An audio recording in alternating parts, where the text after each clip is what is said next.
क्योंकि यहाँ पर कन्या एक है और वर दो आएंगे। एक तो तुम आओगे और दूसरे वो कन्हैया भी यहाँ पर आएगा और यहाँ पर युद्ध होगा और युद्ध में जो जीतेगा वही मेरी बहन को अपने साथ लाएगा। कन्हैया भी कम नहीं है महाराज, इसलिए थोड़ा भारी सेना लेके आना। डर रहा है रुको। पाती लिख दी, ब्राह्मण देव लेकर के पाती चल पड़े। चलते चलते पहुंच गए चंदेली। जाकर के शिशुपाल की सभा में पहुंचे। शिशुपाल राज सिंहासन पर बैठा है। महाराज पहुंच गए सभा में। शिशुपाल ने देखा, देखो भाई ब्राह्मण देव कौन है, कहां से आए हैं, क्या बात है, उनसे पूछा गया।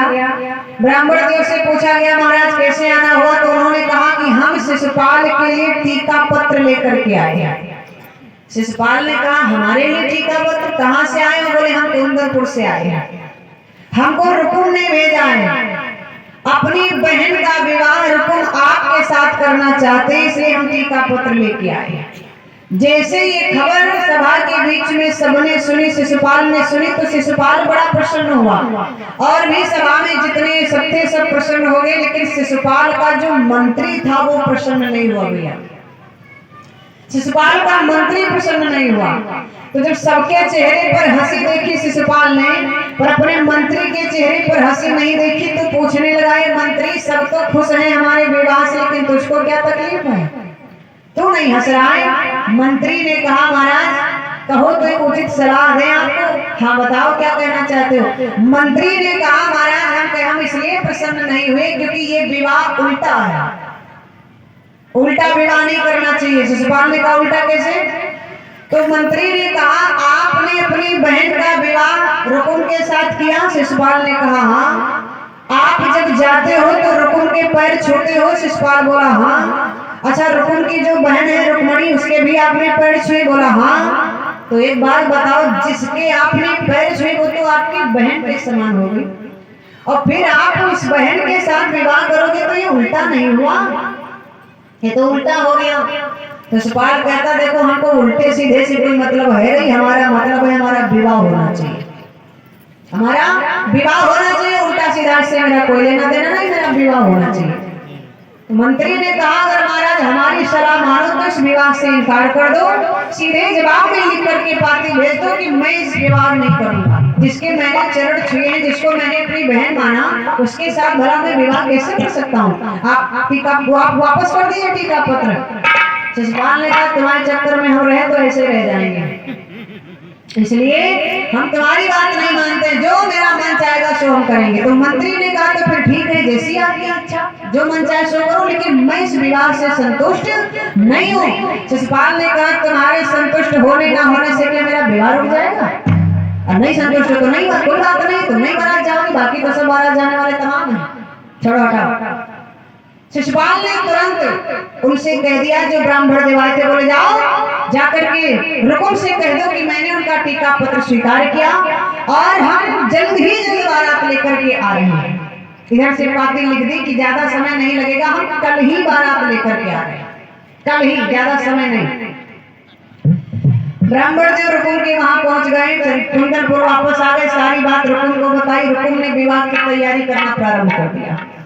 इधर रुकुम इधर अपनी तैयारी कर रहे, शिशुपाल उधर अपनी तैयारी में लग गया। शिशुपाल ने कहा कि पूरे नगर में डंका बजा दो कि कल सब हमारी बारात के लिए चले और हमारे पास में 11 छड़ी सेना है, उस सेना को सजाया जाए, वो सारी सेना हमारे साथ चलेगी, क्योंकि रुकुम ने कहा सेना लेके आना, बाराती चाहे कम हो सेना ज्यादा है, क्यों वहां पर मार होना है, युद्ध होना है। बाराती खाएंगे पिएंगे चंगा होकर चले जाएंगे, लेकिन जो सेना जाएगी सो तो लड़ेगी महाराज, है ना?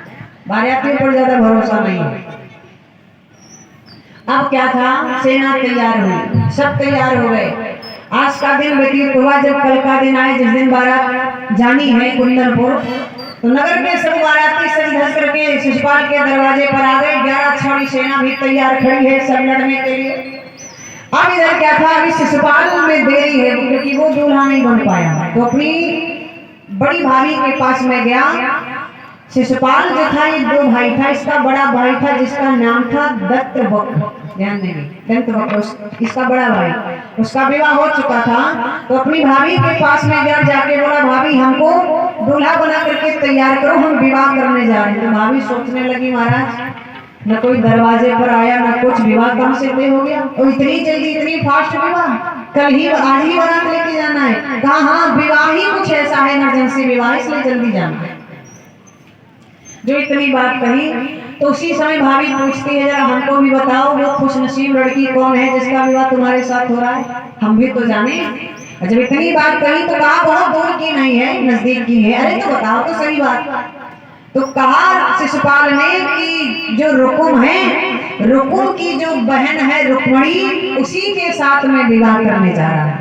भाभी ने तुरंत मना कर दिया, मत करिए विवाह, ये विवाह तुम्हारे लिए ठीक नहीं, उचित नहीं है, ये तो विवाह उल्टा है। जो कोई सुनता है यही कहता है कि ये विवाह उल्टा है, धर्म के विरुद्ध है, इसको मत करो, ये विवाह इनकार कर दो। लेकिन वो कहते हैं विनाश काले विपरीत बुद्धि, जिसका विनाश का समय आता है तो बुद्धि भी विपरीत हो जाती है।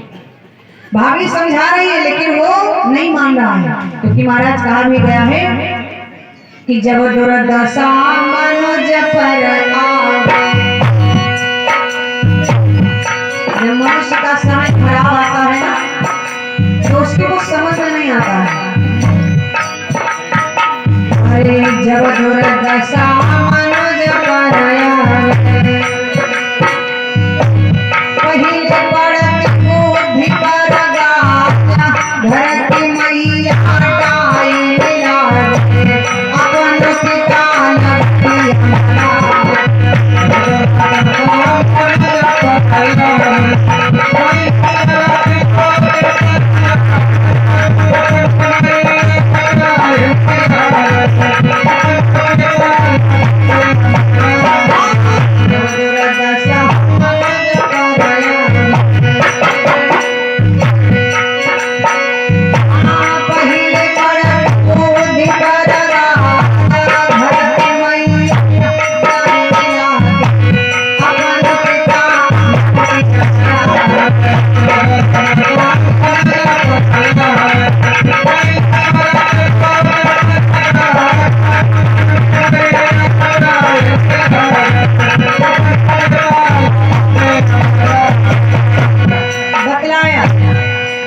समझाया गया, लेकिन महाराज रुकुम नहीं माना, वो शिशुपाल नहीं माना। रुकुम इधर तैयारी में लगा, शिशुपाल कहता है हमको दूल्हा बनाओ सो बनाओ, नहीं बना तो हम अपने आप बन जाएंगे, ऐसी कोई बात नहीं है, किसी के सहारे रहे। जब इतनी बात कही तो उसी समय बहुत समझाया दत्तवक्र की पत्नी ने, भैया बात मान जाओ, विवाह से इनकार कर दो, लेकिन नहीं माना। तो कहा ठीक है, समझाना हमारा काम है और ना समझना, समझो या ना समझो ये तुम्हारा। जब नहीं माना उसको दूल्हा बना करके बेचारी तैयार कर दिए, और तैयार करने के बाद में अब क्या था, शिशुपाल 11 छोड़ी सेना नगर के सभी बारातियों को लेकर के चला। जिस समय बारात लेकर के चला, धीरे धीरे बारात कुंदनपुर पहुंच गई। जब कुंदनपुर बारात पहुंची, शिशुपाल ने देखा, बारात की बड़ा स्वागत सम्मान किया, शिशुपाल को ले जाकर के ऊंची अटारी पर खड़ा कर दिया।